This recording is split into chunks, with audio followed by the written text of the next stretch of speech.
But that's where this workshop has come from. It's part of our piece of work where we want to be supporting workplaces and really think about how we can be more physically active in and around the working day.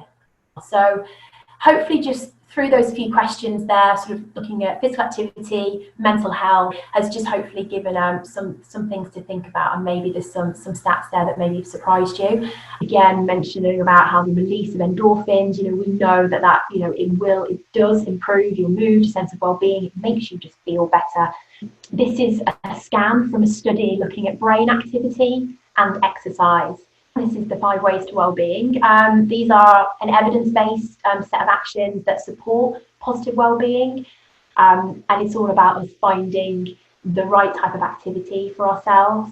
What can you commit to do? And it'd be great. I would love you all to kind of sort of make a pledge sort of here and now, and if you want to share that on the chat box as something you're going to now take forward and change in your daily habit, then absolutely share that with us all.